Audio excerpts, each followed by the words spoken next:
지금 레바논 전체가 후회로 발칵 뒤집혔습니다. 한국은 너무 바가지가 심하다. 가격 문제로 레바논이 중국을 선택한 대가는 참혹했습니다. 포트 자밀 대폭발로 2,750명 사망, 도시 절반이 파괴된 것입니다. 더 급한 건 72시간 후 20만 명이 또 죽는다는 겁니다. 급한 대로 레바논 정부는 절박한 심정으로 중국에게 협조를 요청했습니다. 중국 기술자들을 당장 파견해 주십시오. 레바논에 피 맺힌 절규에 중국은 시간 없다며 끊어버렸습니다. 하지만 한국의 대답은 차원이 달랐습니다. 복수할 수 있었지만 구원을 택한 한국의 선택, 그 충격적인 전말을 공개합니다. 저는 하킴 알사디입니다. 포트 자밀 항만공사 엔지니어예요. 그날 점심시간 사무실에서 샌드위치를 먹고 있었습니다. 벽에 걸린 TV에서 뉴스가 나오고 있었어요. 긴급 속보입니다. 지금 포트 자밀 항만에서 대폭발이 발생했습니다. 도시 절반이 불타고 있습니다. 뭐라고? 저는 벌떡 일어났습니다. 화면에는 지옥 같은 장면이 펼쳐지고 있었어요. 거대한 버섯구름이 하늘을 뒤덮고 붉은 화염이 도시를 삼키고 있었습니다. 폭발 지점은 7번 창고 구역으로. 심장이 멈췄습니다. 7번 창고. 제가 1시간 남짓 전에 점검하러 갔던 바로 그곳. 현재까지 87명 사망, 500명 이상 부상. 손에서 샌드위치가 떨어졌어요. 휴대폰이 울렸습니다. 상사 유세프 부장이었어요. 하킴, 당장 현장으로 가. 7번 창고가 날아갔어. 지금 갑니다. 저는 차 키를 움켜쥐고 뛰었습니다. 복도를 달리는데 TV 화면이 또 보였어요. 헬기에서 찍은 영상이었습니다. 항만 전체가 연기에 휩싸여 있었어요. 건물들이 무너지고 컨테이너들이 장난감처럼 흩어져 있었습니다. 세상에. 주차장으로 뛰어내려가는데 아내에게서 전화가 왔어요. 여보, 뉴스 봤어? 라일라 학교가 폭발 근처래. 온몸이 얼어붙었습니다. 뭐라고? 세인트 메리 초등학교가 폭발 지점에서 3km래요. 지금 학교로 가고 있어. 라일라는? 라일라는 괜찮아? 통화가 안 돼. 학교 전화도 안 받아. 제 손이 떨렸습니다. 당장 가. 나도 지금 간다. 차에 올라타 시동을 걸었어요. 항만 방향으로 엑셀을 밟았습니다. 도로는 이미 아수라장이었어요. 사람들이 반대 방향으로 도망치고 있었습니다. 구급차와 소방차 사이렌이 귀를 찢었어요. 멀리 항만이 보였습니다. 하늘이 검붉게 물들어 있었어요. 거대한 연기 기둥이 구름까지 치솟고 있었습니다. 그제야 떠올랐습니다. 1시간 전, 저는 승진 발표를 받고 기분이 좋았어요. 포트 자밀 역사상 최연소 항만 관리자. 5년 전 제가 주도한 중국과의 160억 달러 계약 덕분이었죠. 하킴, 자네가 한국 대신 중국 선택한 거. 탁월한 판단이었어. 80억 달러나 아꼈잖아. 유세프 부장이 그렇게 말했었습니다. 저는 우쭐했어요. 한국은 과잉 스펙에 비싼 가격만 부르지. 극한 환경 특수 설계? 필요 없어. 중국 기술이면 충분해. 점심 먹기 전 7번 창고를 점검하러 갔었습니다. 중국이 5년 전에 지은 그 창고. 출입문 손잡이를 잡는 순간 뜨거워. 손잡이가 이상하게 뜨거웠어요. 50도 폭염이라지만 금속이 이렇게까지 뜨거울 수는 없었습니다. 문을 열었을 때 복도에서 이상한 냄새가 났어요. 희미한 화학 냄새. 찝찝했습니다. 하지만 저는 고개를 저었어요. 최신 중국 기술로 지은 창고야. 내가 직접 선택한 건데 문제 없을 거야. 제 판단을 믿었습니다. 그냥 나왔어요. 보고도 하지 않았습니다. 그리고 지금 현장에 도착했을 때 저는 그 대가를 똑똑히 봤습니다.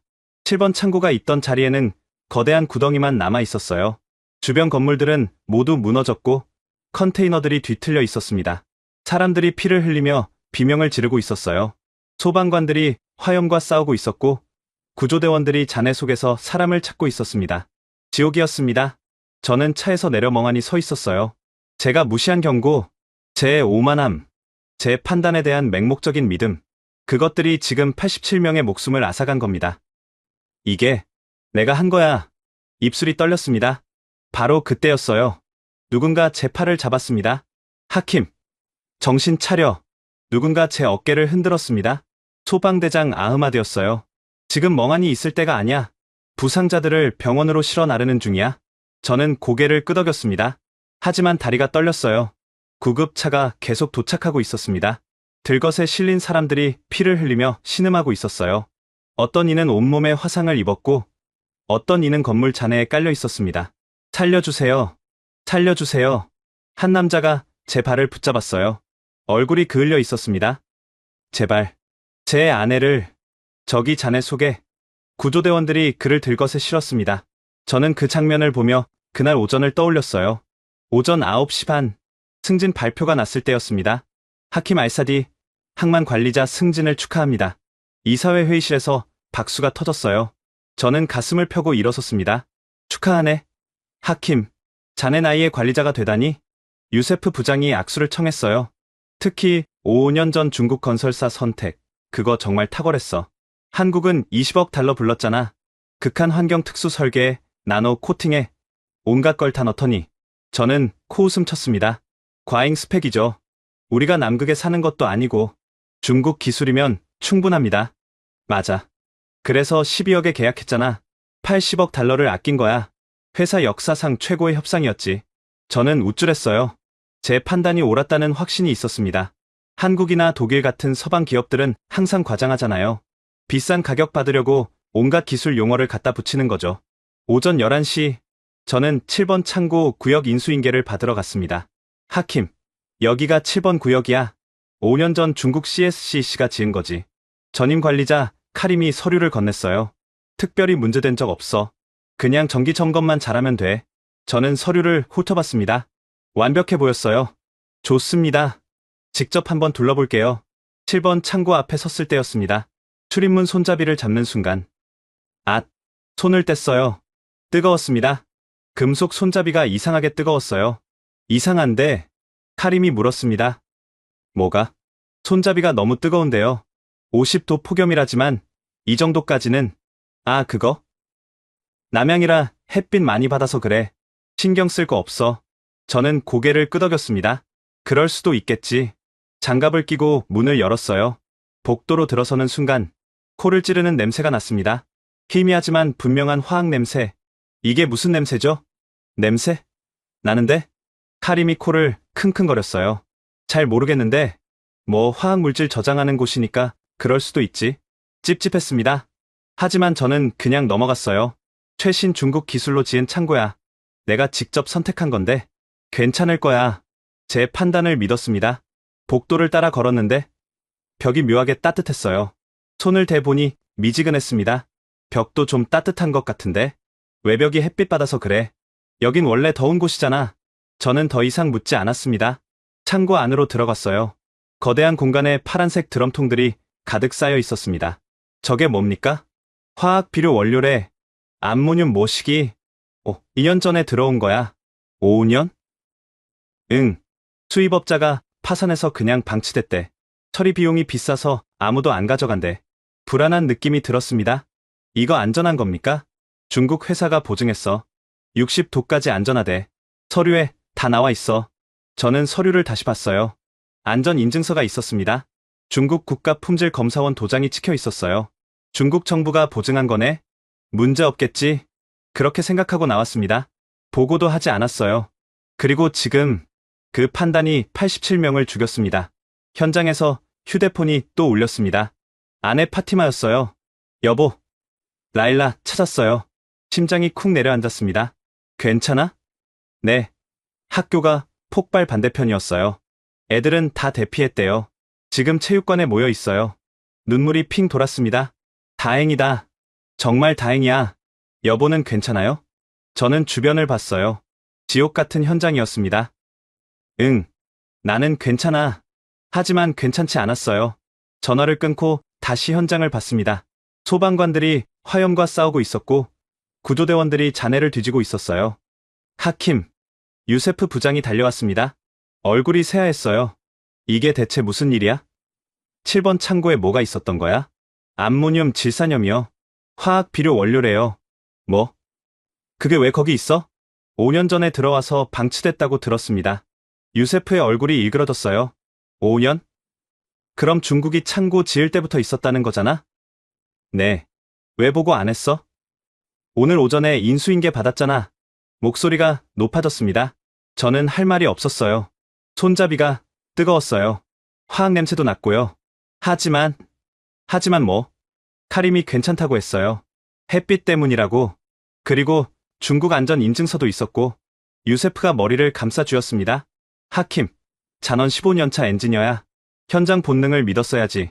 서류만 믿으면 어떡해. 맞는 말이었어요. 저는 본능적으로 이상하다고 느꼈습니다.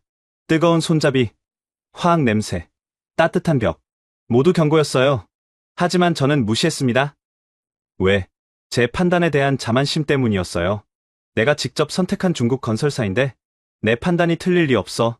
그 오만함이 경고를 묵살하게 만들었습니다. 지금 당장 본사 가.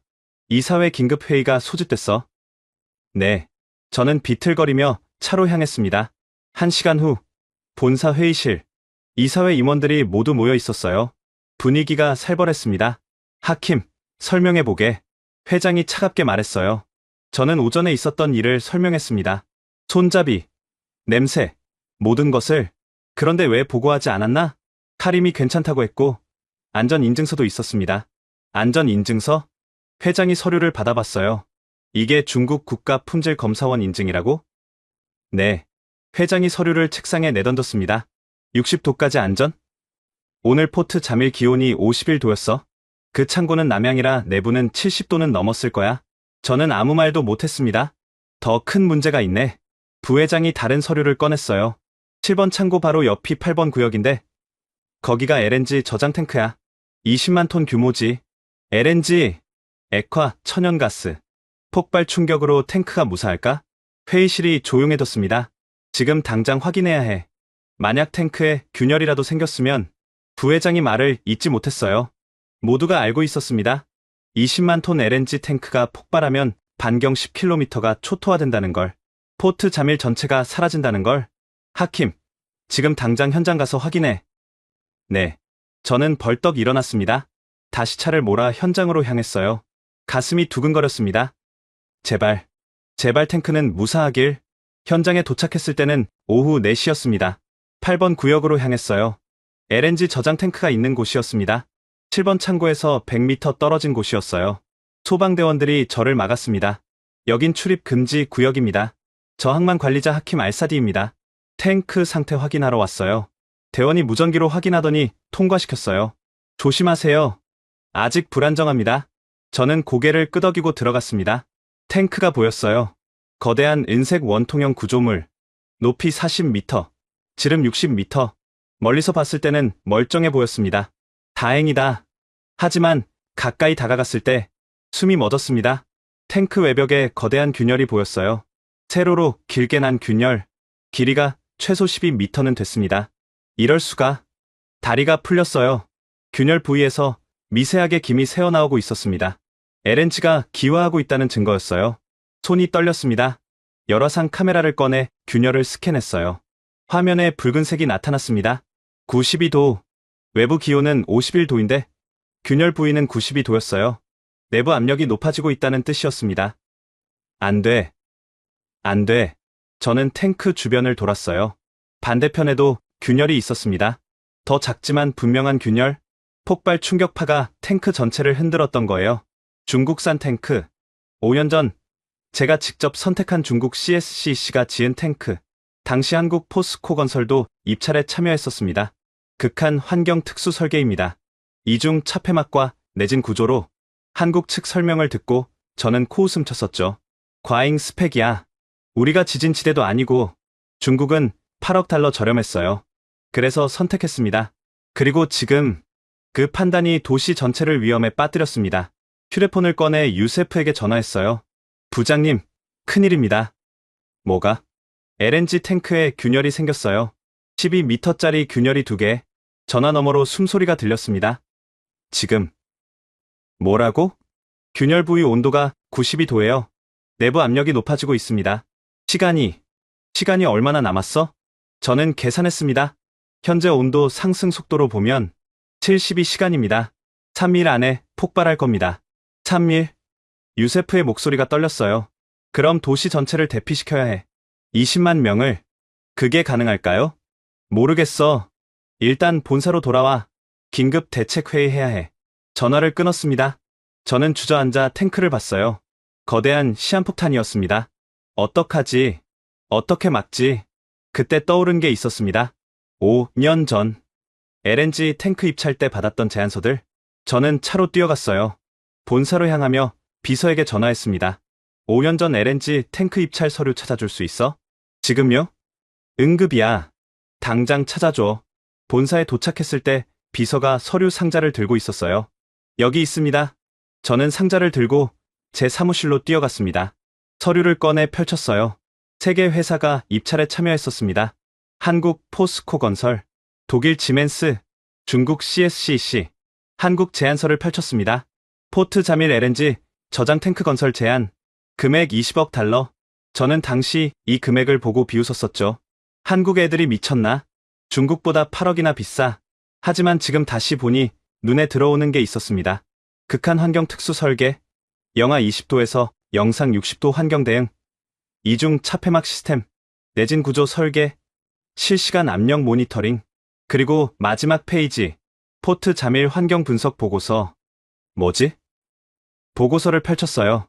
포트 자밀은 여름 최고 기온 55도까지 상승, 탱크 내부 온도는 70도 이상 예상, 일반 설계로는 위험, 특수 냉각 시스템 필수. 한국은 이미 알고 있었어요.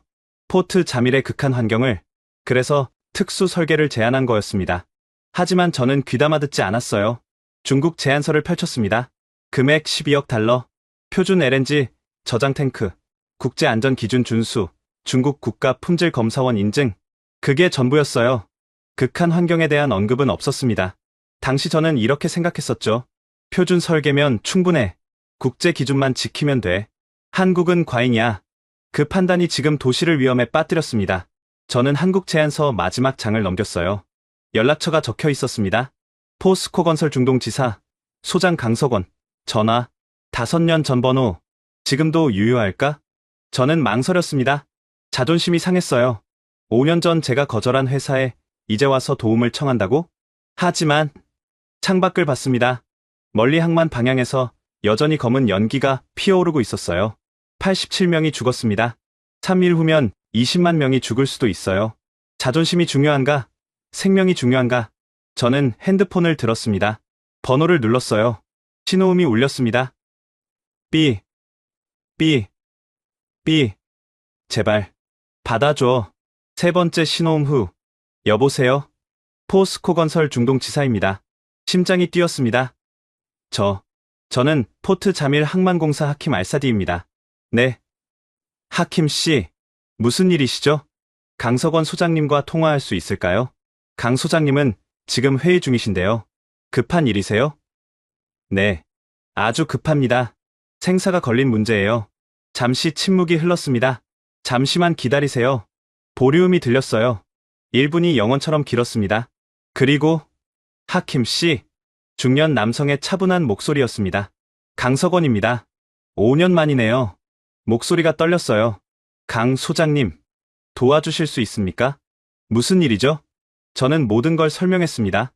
폭발, 균열, 72시간. 강석원은 조용히 들었어요. 지금 탱크 상태가 어떻습니까? 12m 균열 2개, 균열 부위 온도 92도.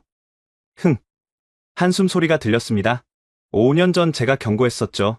표준 설계로는 위험하다고. 가슴이 찔렸습니다. 죄송합니다. 제가 틀렸습니다. 지금 사과받으려고 전화받은 거 아닙니다. 사람 목숨이 걸렸으니까요. 도와주실 수 있습니까? 잠시 침묵이 흘렀어요. 72시간이면 빠듯하네요. 하지만 시도는 해볼 수 있습니다. 눈물이 핑 돌았습니다. 정말 감사합니다. 팀 구성하고 장비 챙겨서 가겠습니다. 8시간 후 포트 자밀 도착 예정입니다. 기다리겠습니다. 전화를 끊었어요. 저는 창밖을 다시 봤습니다. 5년 전 제가 거절했던 한국. 이제 그들이 우리의 유일한 희망이었습니다. 8시간 후 포트 자밀 공항. 저는 도착 게이트 앞에서 기다리고 있었어요. 밤 9시 두바이발 비행기가 착륙했습니다. 승객들이 나오기 시작했어요. 그 중에 눈에 띄는 일행이 있었습니다. 10명의 남자들, 모두 짙은 남색 작업복을 입고 있었어요. 가슴에 포스코 건설 로고가 붙어 있었습니다. 앞서 걷는 남자가 저를 봤어요. 50대 중반쯤 보였습니다. 키가 크고 어깨가 넓었어요. 얼굴은 햇볕에 그을려 있었고 눈가에 주름이 깊었습니다.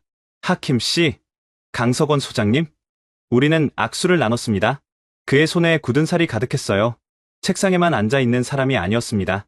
먼 길 오시느라 고생하셨습니다. 괜찮습니다. 바로 현장 가죠. 지금요? 피곤하실 텐데. 강석원이 고개를 저었어요. 시간이 없잖아요. 지금 몇 시간 남았죠? 저는 시계를 봤습니다. 64시간입니다. 그럼 빨리 가야죠. 한국팀은 공항 밖으로 나갔어요. 짐이 엄청났습니다. 커다란 상자들이 수십 개였어요. 저게 전부 장비입니까? 네. 극저온 용접기, 특수실란트, 압력 모니터링 장비. 필요한 건 다 가져왔습니다. 저는 준비해둔 트럭을 불렀어요. 짐을 모두 실었습니다. 현장으로 향하는 차 안. 강석원이 태블릿을 꺼냈어요. 현장 사진 있습니까? 저는 오늘 찍은 사진들을 보여줬습니다. 균열 사진, 열화상 이미지, 탱크 전체 모습. 강석원은 한참 사진을 들여다봤어요. 표정이 점점 심각해졌습니다. 생각보다 심각하네요. 고칠 수 있습니까? 해봐야 알죠. 하지만 쉽진 않을 겁니다. 현장에 도착했을 때는 밤 10시였어요. 탱크 주변에 조명을 설치해뒀습니다. 나처럼 밝았어요. 한국팀이 장비를 내렸습니다. 강석원이 팀원들에게 지시했어요. 김대리, 열화상 카메라로 전체 스캔. 네, 소장님. 박 차장, 압력 센서 설치. 알겠습니다. 이대리, 균열 부위 정밀 측정. 팀원들이 재빠르게 움직였어요. 모두 자기 역할을 정확히 알고 있었습니다. 저는 감탄했어요. 프로페셔널하네. 강석원이 탱크에 다가갔습니다. 균열 부위를 손으로 만져봤어요. 뜨겁네요. 90도는 넘겼어요. 열화상으로는 92도였습니다. 내부는 더 뜨겁겠죠. 100도는 넘을 겁니다. 그가 균열을 따라 걸었어요. 12m 전체를 살펴봤습니다. 용접 불량이네요. 네. 여기 보세요. 용접선이 일정하지 않아요. 어떤 부분은 깊고 어떤 부분은 얕아요. 제대로 안 했습니다. 저는 가까이 가서 봤어요. 육안으로는 잘 안 보였는데 강석원이 손전등을 비추니 보였습니다. 용접선이 울퉁불퉁했어요. 중국 기술자들이 대충 한 거예요. 빨리 끝내려고. 부끄러웠습니다. 제가 선택한 회사였으니까요. 소장님, 스캔 완료했습니다. 팀원이 태블릿을 가져왔어요. 화면에는 탱크 전체의 열화상 이미지가 나왔습니다. 붉은 부분이 여러 군데 보였어요. 균열이 두 곳만이 아니네요. 강석원이 화면을 확대했습니다. 여기, 여기, 여기. 총 5군데예요. 큰 균열 2개, 작은 균열 3개. 숨이 막혔습니다. 5군데요? 네. 폭발 충격이 탱크 전체를 흔들었어요. 용접 불량 부위가 전부 갈라진 겁니다. 그럼 더 위험한 거 아닙니까? 강석원이 고개를 끄덕였어요. 시간이 더 촉박해졌죠. 64시간이 아니라 48시간으로 봐야 할 것 같습니다. 이틀. 네. 이틀 안에 5군데를 모두 수리해야 해요. 한국 팀원들의 얼굴도 굳었습니다. 소장님, 이틀에 5군데는 알아. 하지만 해야지. 선택권이 없어. 강석원이 작업복 지퍼를 올렸어요. 지금 당장 시작합니다. 이대리, 냉각 시스템 설치. 김대리, 질소 주입 준비. 박 차장, 용접 장비 세팅. 네. 팀원들이 움직이기 시작했어요. 밤 11시, 기온은 45도까지 떨어졌지만 여전히 더웠습니다. 한국팀은 특수 작업복을 입었어요. 이게 뭡니까? 냉각순환 시스템이 내장된 작업복입니다. 평창 동계올림픽 때 개발했죠. 그땐 영하 20도 추위를 막았는데 이번엔 영상 50도 더위를 막아야 하네요. 강석원이 웃었어요. 하지만 눈은 웃지 않았습니다. 진지했어요. 48시간의 사투가 시작됐습니다. 다음날 아침, 작업 10시간째. 한국팀은 밤새 작업했어요. 첫 번째 큰 균열에 임시 냉각 시스템을 설치했습니다. 온도가 떨어지고 있습니다. 92도에서 85도로. 좋아. 계속 모니터링해. 강석원이 지시했어요. 저도 밤새 현장에 있었습니다. 커피를 마시며 지켜봤어요. 오전 8시, 유세프 부장이 현장에 왔습니다. 하킴, 잘 되고 있나? 네. 한국팀이 대단합니다. 다행이군.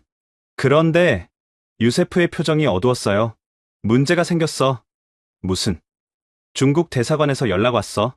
항의한대. 항의요? 우리가 한국팀을 부른 거 중국 측에 알려지지 않았나 봐. 지금 발칵 뒤집혔어. 불길한 예감이 들었습니다. 그래서요? 정오에 중국 기술팀이 온대. 상황 파악하겠다고. 지금 그럴 시간이 어디 있어요? 40시간밖에 안 남았는데. 나도 알아. 하지만 중국이 압력을 넣고 있어. 1대1로 3단계 투자 300억 달러 걸고 저는 한숨을 쉬었습니다. 돈. 결국 돈이었어요. 2시간 후 중국 기술팀이 도착했습니다. 7명이었어요. 모두 정장을 입고 있었습니다. 리더로 보이는 남자가 나섰어요. 저는 중국 CSCC 기술이사 왕펑입니다. 그는 40대 초반으로 보였습니다. 안경을 쓰고 있었고 표정이 차가웠어요. 포트 자밀 항만공사 하킴 알사디입니다. 무단으로 제3자를 현장에 투입한 이유가 뭡니까? 제3자요? 한국팀은 전문가들입니다. 탱크를 살리려고 우리 회사가 지은 탱크입니다. 우리가 책임지겠습니다. 왕펑이 강석원을 봤어요. 당신이 한국팀 리더입니까? 포스코 건설 강석원입니다. 즉시 작업 중단하십시오. 강석원이 눈썹을 올렸어요. 무슨 말씀이십니까? 이 탱크는 중국 기술로 지어졌습니다. 중국이 수리해야 합니다. 지금 농담하시는 겁니까? 38시간밖에 안 남았어요. 우리 팀이 처리하겠습니다. 왕펑이 손짓했어요. 중국 팀원들이 장비를 내렸습니다. 강석원이 그 장비를 봤어요. 저게 전부입니까? 충분합니다. 균열이 5군데예요. 특수 용접과 냉각 시스템이 필요한데 저 장비로는 우리 방식이 있습니다. 왕펑이 단호하게 말했어요. 저는 유세프를 봤습니다. 유세프가 난처한 표정으로 고개를 저었어요. 어쩔 수 없다는 뜻이었어요. 강석원이 저를 봤습니다. 하킴 씨, 정말 이러실 겁니까? 저는 입술을 깨물었어요. 죄송합니다. 강석원이 한숨을 쉬었습니다. 팀원들, 철수 준비. 소장님, 어쩔 수 없어. 여기 우리 땅이 아니야. 한국 팀이 장비를 정리하기 시작했어요. 중국 팀이 탱크에 접근했습니다.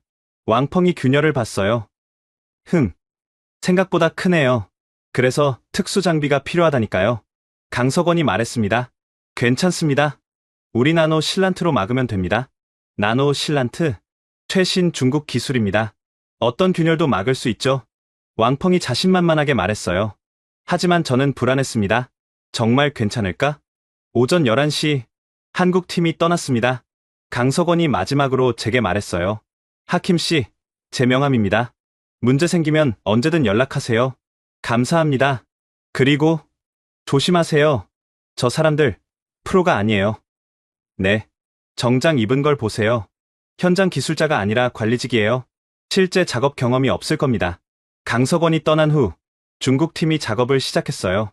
하지만 보는 순간 알았습니다. 강석원 말이 맞았어요. 중국 팀원들이 장비를 다루는 게 어색했습니다. 서로 눈치를 보며 일했어요. 이걸 여기 연결하는 거 맞아? 글쎄, 매뉴얼 좀 봐. 매뉴얼이 중국어로만 돼 있는데 저는 가슴이 답답했어요. 저녁 6시, 작업 8시간째. 중국 팀이 첫 번째 균열에 실란트를 발랐습니다. 됐습니다. 이제 굳으면 끝나요. 왕펑이 만족스럽게 말했어요. 온도는 확인했습니까? 아직이요. 내일 아침에 확인하죠. 지금 확인해야 하는 거 아닙니까? 괜찮습니다. 우리 실란트는 100도까지 견딥니다. 저는 열화상 카메라를 꺼냈어요. 균열 부위를 스캔했습니다. 화면에 붉은색이 나타났어요. 98도. 어제보다 올라갔습니다. 온도가 올라가고 있어요. 98도예요. 일시적인 겁니다. 내일 아침이면 떨어질 거예요. 왕펑이 태연하게 말했어요. 하지만 저는 믿을 수 없었습니다. 밤 10시, 중국 팀이 철수했어요. 내일 아침 8시에 다시 오겠습니다. 밤새 모니터링은 안 합니까? 필요 없어요. 우리 기술을 믿으세요. 왕펑이 웃으며 떠났습니다. 저는 현장에 남았어요. 혼자서 탱크를 지켰습니다. 1시간마다 온도를 확인했어요. 밤 11시, 99도, 자정, 101도, 새벽 1시, 103도, 계속 올라가고 있었어요. 손이 떨렸습니다. 새벽 2시, 실란트에 금이 가기 시작했어요. 안 돼. 새벽 3시, 실란트가 떨어져 나갔습니다. 균열이 다시 드러났어요. 아니, 더 커졌습니다. 이제 15m였어요. 저는 강석원의 명함을 꺼냈습니다. 떨리는 손으로 전화를 걸었어요. 강 소장님, 도와주세요. 하킴 씨. 강석원의 목소리가 들렸어요. 졸린 목소리였습니다. 죄송합니다. 새벽에. 무슨 일이에요? 중국 팀이 실패했습니다. 실란트가 떨어져 나갔어요. 균열이 더 커졌습니다. 예상했어요. 지금 온도는 105도요. 전화 너머로 한숨 소리가 들렸어요. 시간이 얼마나 남았죠? 저는 시계를 봤습니다. 32시간입니다. 알겠습니다. 지금 갑니다. 정말 감사합니다. 전화를 끊고 탱크를 다시 봤어요. 김이 새어나오고 있었습니다. LNG가 기화하고 있었어요. 2시간 후, 새벽 5시, 한국팀이 도착했습니다. 강석원이 균열을 보더니 혀를 찼어요. 더 악화됐네요. 죄송합니다. 제가 막았어야 했는데. 하킴 씨 잘못 아니에요. 정치가 기술보다 앞서면 이렇게 되는 거죠. 한국팀이 다시 장비를 설치했습니다. 오전 8시, 중국팀이 도착했어요. 왕펑이 현장을 보더니 얼굴이 굳었습니다. 이게 어떻게? 당신들 실란트가 실패한 겁니다. 강석원이 차갑게 말했어요. 아니 이건 일시적인 문제일 뿐. 일시적? 균열이 15m로 커졌어요. 온도는 105도. 우리한테 남은 시간은 30시간입니다. 왕펑이 할 말을 잃었어요. 이제 물러나시죠. 우리가 처리하겠습니다. 하지만 사람 목숨이 걸렸어요. 자존심 부릴 때가 아닙니다. 강석원의 목소리가 단호했어요. 왕펑이 고개를 떨구고 물러났습니다. 한국팀이 본격적으로 작업을 시작했어요. 오전 10시, 저는 사무실로 돌아갔습니다. 유세프 부장이 불렀거든요. 하킴, 긴급 상황이야. 무슨 일이죠? 이메일이 왔어. 익명으로. 유세프가 노트북을 돌렸어요. 화면에 이메일이 떠 있었습니다. 발신자 양심의 목소리 제목 진실. 저는 중국 CSCC 엔지니어입니다. 포트 자밀 프로젝트에 참여했습니다. 진실을 알려드려야 할 것 같습니다. 첨부 파일이 있었어요. 파일을 열었습니다. 문서들이 나왔어요. 포트 자밀 LNG 탱크 실제 테스트 보고서. 보고서를 열어봤습니다. 충격적이었어요. 테스트 온도 45도. 결과 위험 수준. 권장 사항 특수 냉각 시스템 필수. 하지만 다음 파일은 달랐습니다. 포트 자밀 LNG 탱크 제출용 보고서. 테스트 온도 65도. 결과 안전. 권장 사항 없음. 조작이었어요. 실제 테스트는 45도까지만 했는데 제출 서류에는 65도까지 안전하다고 적었던 겁니다. 더 있었어요. 뇌물 리스트. 엑셀 파일이었습니다. 이름과 금액이 적혀 있었어요. 항만공사 간부 3명, 정보관리 2명, 그리고 제 손이 떨렸습니다. 유세프 부장의 이름도 있었어요. 이건 유세프가 창백해졌습니다. 하킴, 이건 오해야. 나는 부장님이 뇌물을 받았습니까? 아니 그게 아니라 컨설팅 비용이었어. 합법적인. 저는 더 이상 듣고 싶지 않았어요. 이메일에 연락처가 있었습니다. 만나고 싶으시면 연락하세요. 전화번호였어요. 저는 전화를 걸었습니다. 여보세요? 중국인 억양의 아랍어였어요. 저 하킴 알사디입니다. 이메일 보냈죠? 네. 기다렸습니다. 만날 수 있습니까? 물론입니다. 하지만 조심해야 합니다. 제가 감시당하고 있어요. 어디서 만날까요? 오늘 밤 자정. 포트 자밀 2번 부두. 사람 없는 곳입니다. 알겠습니다. 전화를 끊었어요. 유세프가 제 팔을 잡았습니다. 하킴, 이건 위험해. 함정일 수도 있어. 진실을 알아야 합니다. 저는 팔을 뿌리치고 나왔어요. 밤 11시 50분. 저는 2번 부두로 향했습니다. 어두웠어요. 가로등도 거의 없었습니다. 부두 끝에 누군가 서 있었어요. 가까이 가니 중국인 남자였습니다. 30대 후반으로 보였어요. 하킴 씨? 네. 당신이 이메일 보낸 사람입니까? 장외일양입니다. CSCC 구조 엔지니어였어요. 였어요? 어제 사표 냈습니다. 더 이상 못 참겠어요. 장외일양의 얼굴이 지쳐 보였어요. 왜 이메일을 보낸 겁니까? 양심 때문입니다. 그가 담배를 꺼내 물었어요. 손이 떨리고 있었습니다. 5년 전 포트 자밀 프로젝트에 저도 참여했어요. 설계팀이었죠. 그때 뭐가 있었습니까? 저는 보고서에 경고를 썼어요. 포트 자밀 환경은 극한이다. 표준 설계로는 위험하다. 특수 냉각 시스템이 필요하다. 그런데요? 본사에서 거절했어요. 비용이 너무 많이 든다고. 한국이랑 경쟁해야 하는데 가격을 낮춰야 한다고. 장외일양이 담배 연기를 내뿜었어요. 그래서 보고서를 조작했어요. 테스트는 45도까지만 했는데 서류에는 65도까지 안전하다고 썼죠. 당신이 직접? 아니요. 저는 거부했어요. 하지만 위에서 강요했죠. 안 하면 해고당한다고. 그가 고개를 떨궜습니다. 결국 다른 사람이 조작했어요. 그리고 그 서류로 계약을 땄죠. 왜 그때 말하지 않았습니까? 무서웠어요. 저한테 가족이 있거든요. 베이징의 아내와 딸이. 장외일양의 목소리가 떨렸어요. 하지만 어제 폭발 뉴스를 봤어요. 87명이 죽었다고. 그 중에 그가 눈물을 닦았습니다. 제 동생이 있었어요. 7번 창고에서 일하고 있었거든요. 저는 할 말을 잃었어요. 동생이 죽었어요. 제가 막을 수 있었는데. 장외일양이 울기 시작했습니다. 그래서 결심했어요. 더 이상 거짓말 못하겠다고. 진실을 밝히겠다고. 그가 USB를 꺼냈어요. 여기 모든 증거가 있어요. 조작된 보고서, 실제 테스트 결과, 뇌물 리스트, 이메일 기록, 전부 다요. 저는 USB를 받았습니다. 이걸 왜 저한테? 당신이 책임자니까요. 그리고 당신도 피해자니까요. 장외일양이 저를 봤어요. 우리 둘 다 속았어요. 회사한테, 시스템한테. 이제라도 바로잡아야 합니다. 감사합니다. 조심하세요. 회사가 이걸 알면 저를 가만두지 않을 겁니다. 당신은 어떻게 할 겁니까? 중국으로 돌아갈 거예요. 가족을 데리고 안전한 곳으로 피신하려고요. 장외일양이 돌아서려 할 때 갑자기 헤드라이트 불빛이 비쳤습니다. 검은 SUV 2대가 부두로 들어오고 있었어요. 들켰어. 장외일양의 얼굴이 창백해졌습니다. 빨리 도망쳐요. 당신은? 전 괜찮아요. 어서요. 저는 USB를 주머니에 넣고 뛰었습니다. 뒤에서 차 문 열리는 소리가 들렸어요. 장외일양. 거기서. 중국어 고함이 들렸습니다. 저는 뒤돌아보지 않고 계속 뛰었어요. 어둠 속으로. 컨테이너 사이로 숨었습니다. 심장이 터질 것 같았어요. 컨테이너 뒤에 숨어 숨을 죽였습니다. SUV 엔진 소리가 가까워졌어요. 장외일양은 어디 있어? 저기 도망갔어. 발소리가 들렸습니다. 여러 명이었어요. 저는 주머니 속 USB를 만졌습니다. 이걸 지켜야 해. 조심스럽게 컨테이너 뒤를 빠져나왔어요. 주차해 둔 차가 100m 앞에 있었습니다. 천천히 걸었어요. 최대한 소리 내지 않으려고. 50m, 30m, 거의 다 왔어요. 저기, 뒤에서 소리가 들렸습니다. 들켰어요. 저는 뛰기 시작했습니다. 잡아. 발소리가 뒤따라왔어요. 차에 도착해 문을 열었습니다. 시동을 걸었어요. 100m에 남자 둘이 달려오는 게 보였습니다. 엑셀을 밟았어요. 차가 튀어나갔습니다.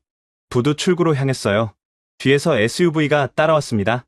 도로로 나왔어요. 한밤중이라 차가 거의 없었습니다. 엑셀을 더 밟았어요. 시속 100km, 120, 140. SUV가 바짝 따라붙었어요. 어떡하지? 갑자기 오른쪽으로 꺾었습니다. 좁은 골목으로 들어갔어요. 컨테이너들이 양옆에 있었습니다. SUV도 따라 들어왔어요.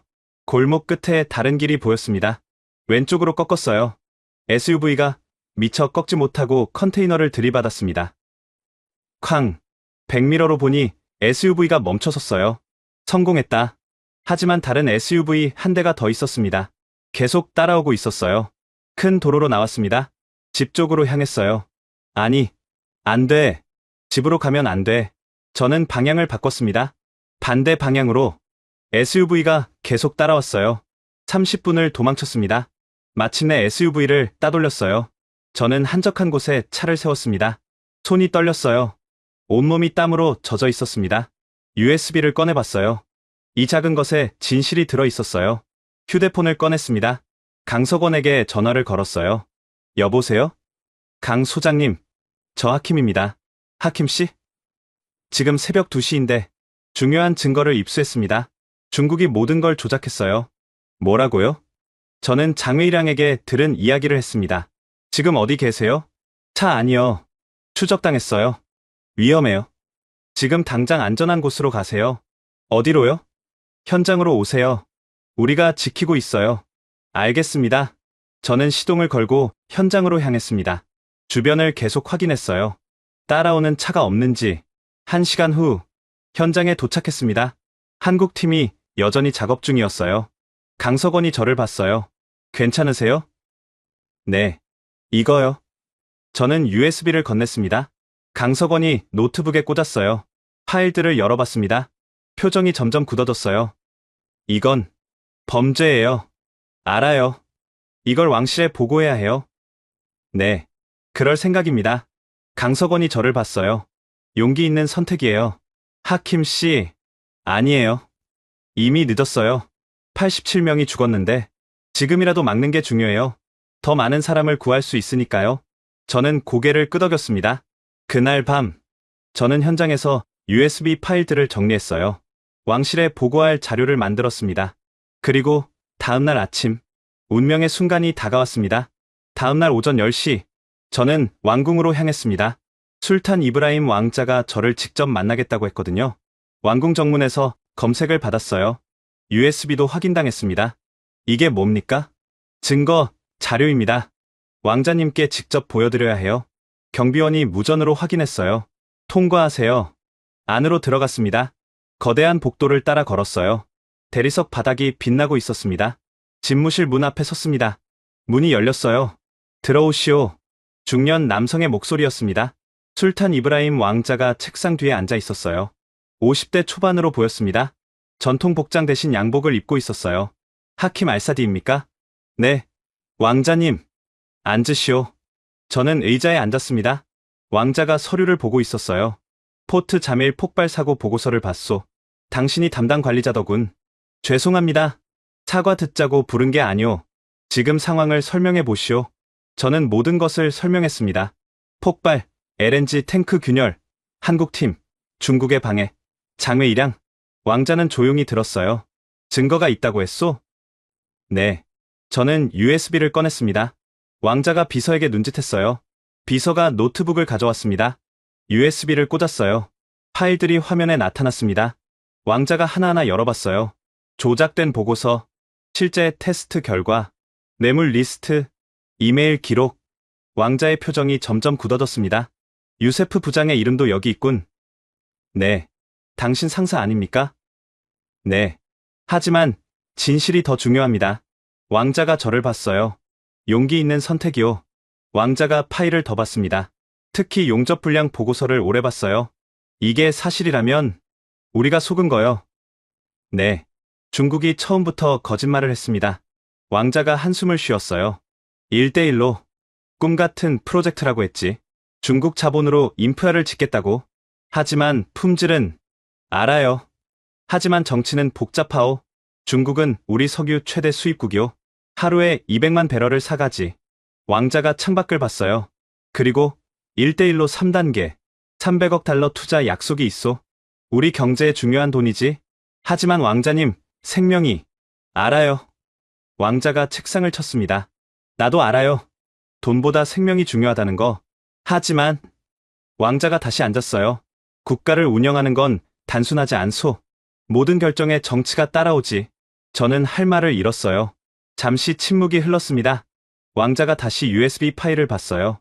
그런데 한국이라 5년 전 입찰에서 떨어진 그 회사 말이오? 네. 포스코 건설입니다. 지금 현장에서 일하고 있다고? 네. 이틀째입니다. 얼마나 남았소? 시간이 24시간입니다. 왕자가 시계를 봤어요. 24시간. 그때 비서가 급히 들어왔습니다. 왕자님, 긴급 상황입니다. 뭐요? 현장에서 연락 왔습니다. LNG 탱크 온도가 급상승 중이라고. 제 휴대폰이 울렸어요. 강석원이었습니다. 하킴 씨, 큰일이에요. 무슨 일이죠? 온도가 110도를 넘었어요. 내부 압력이 임계점에 도달했습니다. 시간은 12시간입니다. 12시간 안에 폭발해요. 전화를 끊었습니다. 왕자를 봤어요. 왕자님, 시간이 없습니다. 12시간입니다. 왕자가 벌떡 일어났습니다. 비서, 국가안전회의 긴급 소집. 지금, 당장. 네. 왕자가 저를 봤어요. 하킴, 당신도 오시오. 직접 설명해야 하니까. 네. 우리는 상황실로 이동했습니다. 거대한 스크린이 벽에 걸려 있었어요. 강요들이 속속 들어왔습니다. 국방장관, 내무장관, 경제장관, 모두 긴급히 소집된 것 같았어요. 왕자가 회의를 시작했습니다. 포트 자밀 LNG 탱크가 12시간 내에 폭발합니다. 반경 10km 대피가 필요합니다. 장관들이 술렁였어요. 10km면 20만 명입니다. 12시간에 어떻게 대피시킵니까? 불가능합니다. 왕자가 손을 들었어요. 대피는 병행하고 동시에 폭발을 막아야 합니다. 어떻게 막습니까? 한국팀이 작업 중입니다. 한국요? 경제장관이 끼어들었습니다. 왕자님, 중국이 반발할 겁니다. 1대1로 3단계가 경제장관. 왕자의 목소리가 차가웠어요. 돈이 중요합니까? 생명이 중요합니까? 그게, 물론 생명이지만, 그럼 결정은 명백합니다. 왕자가 스크린을 켰어요. 현장 실시간 영상이 나왔습니다. 한국 팀이 작업하고 있었어요. 땀에 흠뻑 젖어 있었습니다. 저들이 우리 도시를 구하고 있습니다. 국적이 뭐가 중요합니까? 장관들이 조용해졌어요. 왕자가 결정을 내렸습니다. 한국 팀에게 전권을 줍니다. 필요한 건 무엇이든 지원하십시오. 네, 왕자님. 그리고 포트 자밀 10km 반경 대피령 발동. 즉시 시행하겠습니다. 왕자가 저를 봤어요. 하킴, 현장으로 가시오. 한국 팀을 도우시오. 네, 저는 상황실을 나왔습니다. 현장으로 달려갔어요. 12시간. 도시의 운명이 걸린 시간이었습니다. 현장에 도착했을 때는 정오였습니다. 한국 팀이 총력전을 펼치고 있었어요. 강석원이 저를 봤습니다. 하킴 씨, 왕실에서 어떻게 됐어요? 전권을 주셨어요. 필요한 건 뭐든지 지원하라고. 다행이네요. 하지만 시간이, 강석원이 태블릿을 보여줬어요. 실시간 온도 그래프였습니다. 빨간 선이 계속 올라가고 있었어요. 지금 112도예요. 1시간에 2도씩 오르고 있습니다. 120도가 넘으면 폭발합니다. 정확히 11시간 30분 후요. 손이 떨렸습니다. 뭘 도와드릴까요? 대피가 시작됐습니까? 네. 왕자님이 명령하셨어요. 그럼 우리는 우리 일을 할게요. 강석원이 팀원들을 불렀습니다. 전원 집합. 10명의 팀원이 모였어요. 지금부터 최종 작전입니다. 5군데 균열을 11시간 안에 모두 막아야 해요. 소장님, 그건 불가능하다는 거 알아요. 하지만 해야 합니다. 강석원의 목소리가 단호했어요. 1조와 2조로 나눕니다. 1조는 큰 균열 2개, 2조는 작은 균열 3개. 동시에 작업합니다. 네. 장비 점검 다시. 용접기, 실란트, 냉각 시스템, 압력 센서. 하나라도 고장나면 끝입니다. 팀원들이 재빨리 움직였어요. 저도 도왔습니다. 장비를 나르고 공구를 전달했어요. 오후 1시. 작업이 시작됐습니다. 1조가 첫 번째 큰 균열로 갔어요. 15m짜리였습니다. 냉각 시스템 먼저 설치. 거대한 파이프를 균열 위에 설치했어요. 영하 200도 액체 질소가 분사됐습니다. 쉭. 하얀 김이 피어올랐어요. 온도 떨어지고 있습니다. 112도에서 105도로. 좋아. 계속 주입. 2조는 작은 균열들을 공략했습니다. 특수 실란트를 발랐어요. 한국산 나노 실란트였습니다. 이게 중국산이랑 뭐가 다릅니까? 제가 물었어요. 중국산은 100도까지만 버텨요. 우린 150도까지 버팁니다. 평창 올림픽 때 개발한 기술이죠. 올림픽이요? 네. 영하 30도에서도 얼지 않는 실란트. 그걸 역으로 개발한 겁니다. 고온에서도 녹지 않게요. 대단했어요. 오후 3시, 2시간 작업 후 첫 번째 작은 균열이 봉합됐습니다. 1차 성공. 환호성이 터졌어요. 하지만 문제가 생겼습니다. 큰 균열의 온도가 다시 올라가기 시작한 거예요. 왜 이러죠? 내부 압력이 너무 높아요. 냉각 속도보다 가열 속도가 빠릅니다. 어떻게 해야 하죠? 강석원이 생각에 잠겼어요. 압력을 낮춰야 해요. 탱크 내부 가스를 일부 배출해야 합니다. 그럼 LNG가 새는 거 아닙니까? 네. 하지만 조금씩 통제해서 배출하면 폭발보단 낫죠. 위험한 선택이었어요. 하지만 다른 방법이 없었습니다. 압력 배출 밸브 찾아요. 팀원들이 탱크 주변을 뒤졌어요. 찾았습니다. 탱크 옆면에 밸브가 있었어요. 강석원이 직접 밸브로 갔습니다. 균열 부위를 손으로 만져봤어요. 뜨겁네요. 90도는 넘겠어요. 모두 뒤로 물러나세요. 가스가 분출될 겁니다. 소장님, 위험해요. 괜찮아요. 강석원이 방호복을 입었어요. 산소 마스크도 썼습니다. 밸브 손잡이를 잡았어요. 천천히 돌렸습니다. 쥐익. 하얀 가스가 분출됐습니다. LNG가 기화하는 소리였어요. 온도 떨어지고 있습니다. 압력도 떨어져요. 계속하세요. 강석원이 계속 밸브를 열었습니다. 1분, 2분, 3분. 됐어요. 온도 100도로 떨어졌습니다. 강석원이 밸브를 잠갔어요. 비틀거리며 나왔습니다. 소장님. 팀원들이 달려가 부축했어요. 괜찮아요. 계속합시다. 저녁 8시. 두 번째 작은 균열 봉합 완료. 밤 10시. 세 번째 작은 균열 봉합 완료. 작은 균열 3개가 모두 끝났습니다. 이제 큰 균열 2개만 남았어요. 하지만 가장 어려운 작업이었습니다. 15m와 12m. 밤 11시 첫 번째 큰 균열 용접 시작. 강석원이 직접 용접기를 잡았어요. 소장님이 직접 하십니까? 이건 제일 어려운 부분이에요. 제가 해야 해요. 극저온 용접이었습니다. 영하 100도로 냉각된 금속을 용접하는 기술. 파란 불꽃이 튀었어요. 치지직. 강석원의 손이 흔들림 없이 움직였습니다. 10cm, 20cm, 30cm.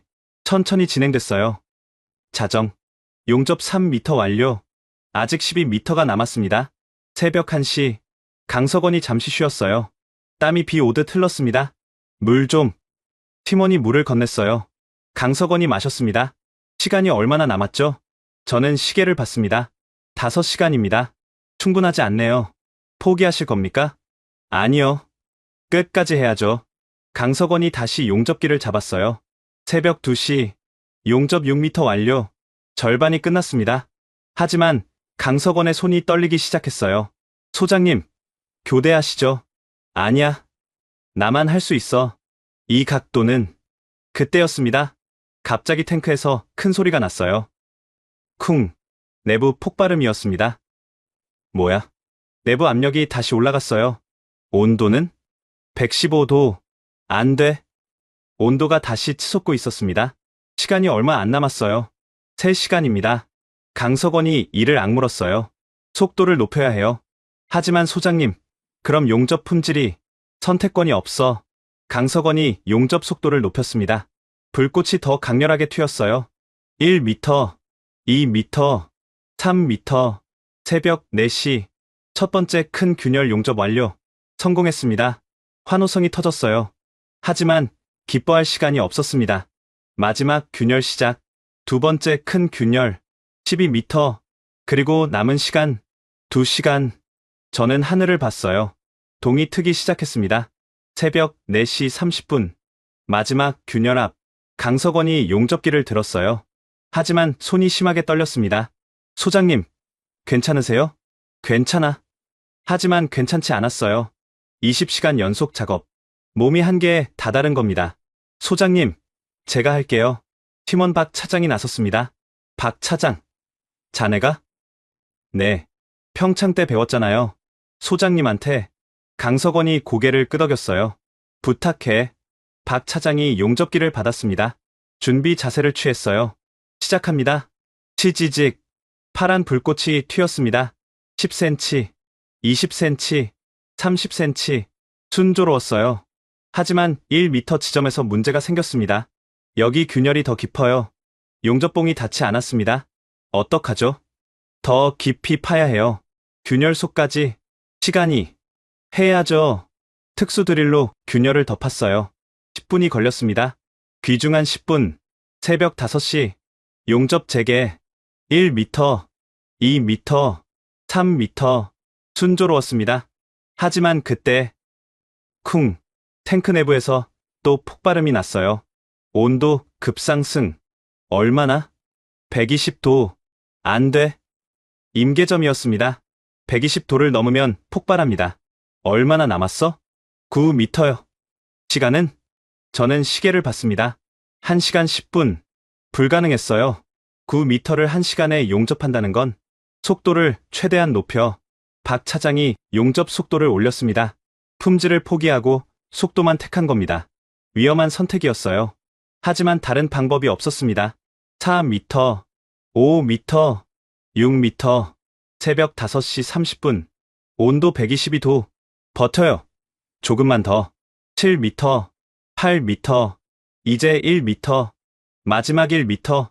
새벽 5시 50분. 온도 125도. 한계예요. 거의 다 왔어. 80cm, 60cm, 40cm, 20cm, 10cm.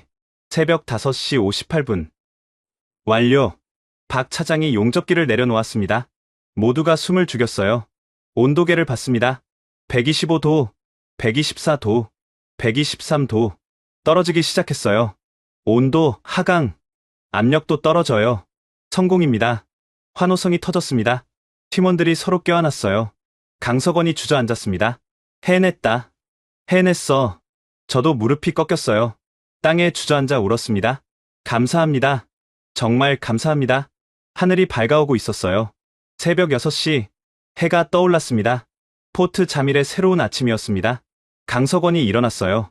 아직 끝난 게 아닙니다. 네. 지금부터 24시간 모니터링해야 해요.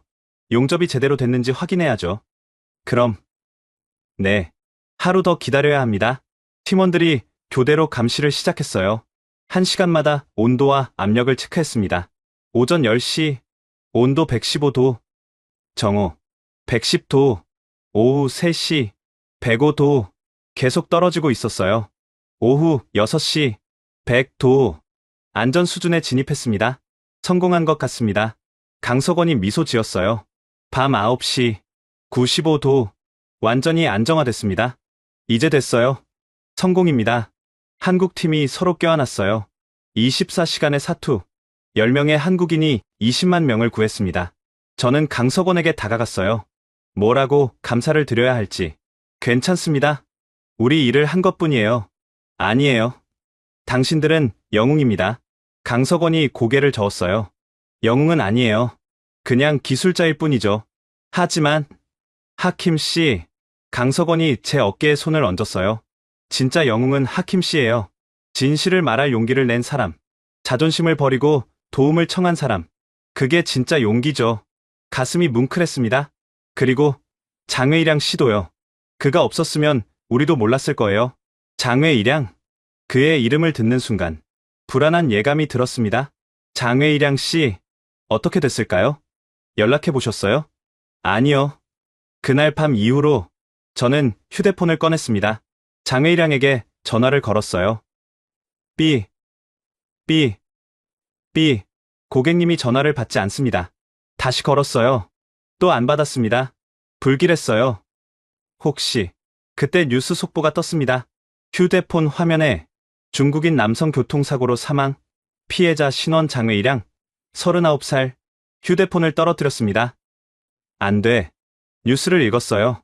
어제 새벽 포트 자밀 외곽 도로에서 교통사고 발생, 중국인 엔지니어 장외일양 씨 사망, 경찰은 과속사고로 추정. 과속사고, 거짓말이었어요. 그날 밤 제가 봤어요. 검은 SUV들이 그를 쫓는걸? 이건 살인이에요. 강석원도 뉴스를 봤습니다. 표정이 굳었어요. 하킴 씨, 조심하세요. 당신도 위험할 수 있어요. 저는 괜찮아요. 이미 왕실에 증거를 제출했으니까. 그래도 저는 하늘을 봤습니다. 별이 반짝이고 있었어요. 장외일양 씨, 고맙습니다. 당신 덕분에 20만 명이 살았어요. 바람이 불었습니다. 마치 그의 대답 같았어요. 이틀 후, 포트 자밀에 평화가 찾아왔습니다. 대피했던 주민들이 돌아오기 시작했어요. 거리가 다시 활기를 찾았습니다. 오후 3시, 왕궁 프레스룸, 각국 기자들이 모여 있었어요. 중동의 주요 언론사는 물론 CNN, BBC, 알자지라까지 왔습니다. 저도 초대받았어요. 강석원과 함께 술탄 이브라임 왕자가 단상에 올랐습니다. 카메라 플래시가 터졌어요. 왕자가 원고를 펼쳤습니다. 국민 여러분, 그리고 전 세계 언론 여러분. 프레스룸이 조용해졌어요. 지난 사흘간 우리 포트 자밀은 큰 위기를 겪었습니다. 7번 창고 폭발 사고로 87명의 소중한 생명을 잃었고, LNG 탱크 폭발 위기로 도시 전체가 위험에 처했었습니다. 왕자가 잠시 말을 멈췄어요. 하지만 기적이 일어났습니다. 한국 포스코 건설 기술팀의 헌신으로 2차 재앙을 막았습니다. 왕자가 강석원을 가리켰어요. 강석원 소장과 그의 팀원들은 24시간 연속 작업으로 LNG 탱크를 구했습니다. 20만 명의 생명을 구한 겁니다. 박수가 터졌어요. 강석원이 일어나 고개를 숙였습니다. 그러나 왕자의 목소리가 차갑게 변했어요. 이번 사고는 자연재해가 아니었습니다. 인재였습니다. 프레스룸이 술렁였어요. 조사 결과 중국 건설사 CSC가 안전 기준을 고의로 위반했습니다. 테스트를 조작했고 불량 자재를 사용했으며 우리 관리들에게 뇌물을 주었습니다. 기자들이 펜을 들었어요. 증거는 명백합니다. 왕자가 스크린을 켰어요. 장외일양이 제공한 문서들이 나타났습니다. 조작된 보고서, 뇌물 리스트, 불량 시공 사진들. 이것이 중국 1대1로의 실체입니다. 왕자의 말이 폭탄처럼 떨어졌어요. 따라서 본인은 오늘 다음과 같이 결정합니다. 왕자가 선언했습니다. 첫째, 중국 CSCC와의 모든 계약을 파기합니다. 둘째, 뇌물을 받은 우리 관리 3명을 구속 기소합니다. 셋째, 한국 포스코 건설과 새로운 인프라 안전 협정을 체결합니다. 넷째, 장외일양 씨를 기리는 추모 기금을 설립합니다. 프레스룸이 떠들썩해졌어요. 기자들이 손을 들었습니다. 질문 받겠습니다. 왕자님, 중국이 반발하지 않겠습니까? 반발하겠죠. 하지만 우리는 굴복하지 않을 겁니다. 생명이 경제보다 중요하니까요. 1대1로 3단계 투자는 어떻게 됩니까? 필요 없습니다. 우리는 품질 있는 파트너를 원합니다. 싼 가격이 아니라요. 한국을 선택한 이유는 왕자가 강석원을 봤어요. 그들은 입으로만 약속하지 않았습니다.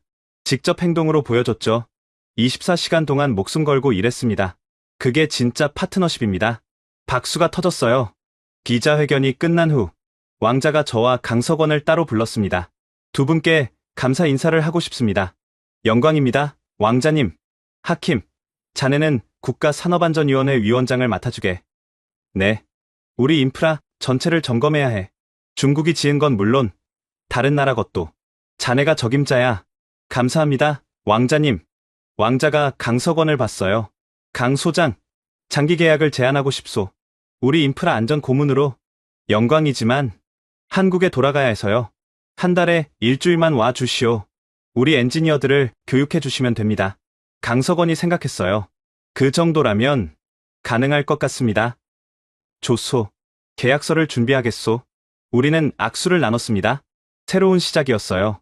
일주일 후 장외일양의 추모식이 열렸습니다.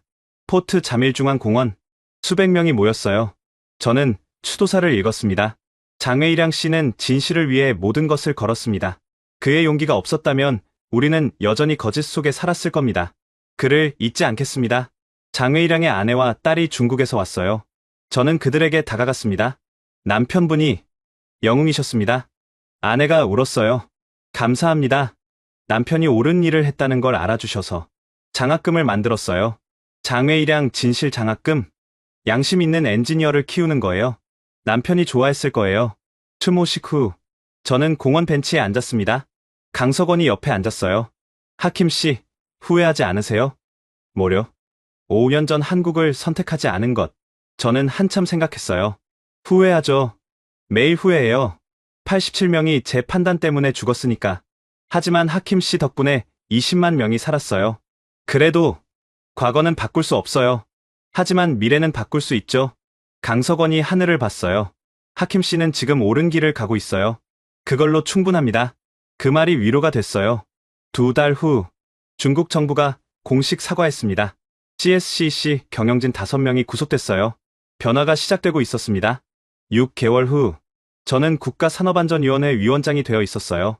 전국 15개 주요 시설을 점검했습니다. 발전소 3곳, 교량 5곳, 항만 4곳, 댐 3곳. 모두 중국이 지었어요. 결과는 충격적이었습니다. 15개 중 13개에서 심각한 결함 발견. 모두 용접 불량과 불량 자재 때문이었어요. 왕자가 결정을 내렸습니다. 전면 보수 승인. 한국에 일괄 발주하시오. 3개월 후 보수 작업이 시작됐어요. 한국 기술자 100명이 왔습니다. 포스코, 현대, 삼성, GS건설, 한국 주요 건설사가 모두 참여했어요. 6개월의 작업, 30억 달러의 투자. 하지만 결과는 완벽했어요. 모든 시설이 국제안전 기준을 통과했습니다. 1년 후 무사고 365일 달성. 포트 자밀 역사상 처음이었어요. 1년 반 후 제 삶은 완전히 달라져 있었어요. 국가산업안전위원회는 중동 최고 기관이 됐습니다. 다른 나라에서도 벤치마킹하러 왔어요. 어느 날 저녁, 집에서 가족과 저녁을 먹고 있었어요. 딸 라일라가 말했습니다. 아빠, 나 결정했어. 뭘? 나중에 커서 엔지니어 될 거야. 엔지니어? 응. 아빠랑 한국 아저씨들처럼 사람들을 지키는 일 하고 싶어. 가슴이 뭉클했어요. 그래? 어려운데 괜찮아. 한국어도 배울 거야. 한국어를? 응. 한국 기술 배우려면 한국어 알아야 하잖아. 라일라가 노트를 보여줬어요. 한글이 적혀 있었습니다. 감사합니다. 안녕하세요. 잘 부탁합니다. 어디서 배웠어? 강 아저씨한테. 지난번에 왔을 때 가르쳐줬어. 대단했어요. 10살 딸이 미래를 준비하고 있었습니다. 다음 날 왕실에서 연락이 왔어요. 국제안전포럼이 우리나라에서 열립니다. 기조연설 부탁드립니다. 네, 영광입니다. 일주일 후 국제안전포럼 30개국에서 전문가들이 왔어요. 저는 단상에 섰습니다. 1년 반 전, 저는 오만한 엔지니어였습니다. 청중이 조용해졌어요. 가격만 보고 중국을 선택했죠. 80억 달러를 아낀다고 자랑했습니다. 하지만 그 결과는 참혹했어요. 87명이 죽었고 20만 명이 위험에 처했습니다. 청중이 숨을 죽였어요. 저는 배웠습니다. 싼 게 비싸다는 걸, 가격이 아니라 품질이 중요하다는 걸, 그리고 무엇보다 정직이 최고의 기술이라는 걸. 박수가 터졌어요. 한국 포스코 건설은 우리에게 그것을 보여줬습니다. 24시간 동안 목숨 걸고 일하며 20만 명을 구했죠. 강석원이 객석에서 고개를 숙였어요. 이제 우리는 새로운 기준을 만들고 있습니다. 가격보다 안전을, 속도보다 품질을, 이익보다 생명을. 이것이 포트 자밀 모델입니다. 그리고 이것이 미래입니다. 기립박수가 쏟아졌어요. 포럼 후 여러 나라가 협력을 제안했어요. 우리도 한국과 협력하고 싶습니다. 포트 자밀처럼 안전 시스템을 만들고 싶어요. 변화가 확산되고 있었습니다. 저녁에 강석원과 산책했어요. 하킴, 이제 중동의 스타가 됐네요. 아니에요. 실수한 사람일 뿐이에요. 운 좋게 바로잡았지만 그 실수를 인정한 게 대단한 거예요. 당신 덕분이에요. 우리 함께 한 거죠. 우리는 항구를 봤어요. 1년 반 전 지옥이었던 곳. 지금은 평화로웠습니다. 배들이 안전하게 입출항하고 있었어요. 석원, 고마워요. 진심으로. 저도요. 좋은 친구 생겼어요. 친구, 좋은 말이네요. 우리는 악수를 나눴습니다. 그날 밤, 라일라가 잠들기 전에 물었어요. 아빠, 세상에서 제일 중요한 게 뭐야? 응. 뭘까? 나는 알아. 정직이야. 어떻게 알았어? 아빠가 맨날 말하잖아. 정직이 최고의 기술이라고. 저는 딸을 꼭 안았습니다. 우리 딸이 제일 똑똑해. 나도 나중에 정직한 엔지니어 될 거야. 한국 아저씨들처럼. 그래. 아빠가 도와줄게. 라일라가 잠들었어요. 저는 창밖을 봤습니다. 별이 반짝이고 있었어요. 장외일양도 저 별 중 하나가 됐을까요? 장씨, 당신 덕분에 많은 게 바뀌었어요. 고맙습니다. 바람이 불었습니다. 마치 대답 같았어요. 다음 세대는, 라일라 같은 아이들은 더 나은 세상에 살 겁니다. 정직한 세상, 안전한 세상, 생명을 존중하는 세상. 그것이 제 꿈이었습니다. 그리고 그 꿈은 천천히, 하지만 확실히 이뤄지고 있었습니다. 지금까지 포트 자밀의 하킴 알사디 이야기 어떠셨나요? 50도 사막의 지옥 속에서 한국 기술이 20만 명을 구한 이야기였습니다. 하지만 이건 단순히 기술 이야기가 아니에요. 정직의 이야기입니다. 중국은 싼 가격으로 계약을 땄지만 거짓말로 가득했어요. 조작된 서류, 불량 자재, 뇌물. 그 결과는 87명의 죽음이었습니다. 반면 한국은 비쌌지만 정직했어요. 실패하면 처음부터 다시 만들고 위험하면 목숨 걸고 막았습니다. 그것이 진짜 기술입니다. 장외일양은 목숨을 걸고 진실을 밝혔고 하킴은 자존심을 버리고 도움을 청했습니다. 그들의 용기가 도시를 구했어요. 여러분은 어떻게 생각하시나요? 가격이 중요합니까? 품질이 중요합니까? 이 질문에 대한 답이 바로 우리의 미래를 결정합니다. 이 영상이 도움이 되셨다면 좋아요와 구독 부탁드립니다. 그리고 꼭 공유해주세요. 세계 곳곳에서 묵묵히 생명을 지키고 있는 한국 기술자들의 이야기를 더 많은 사람이 알아야 하니까요. 다음에는 더 놀라운 이야기로 찾아뵙겠습니다. 감사합니다. 감사합니다. 감사합니다. 감사합니다. 감사합니다.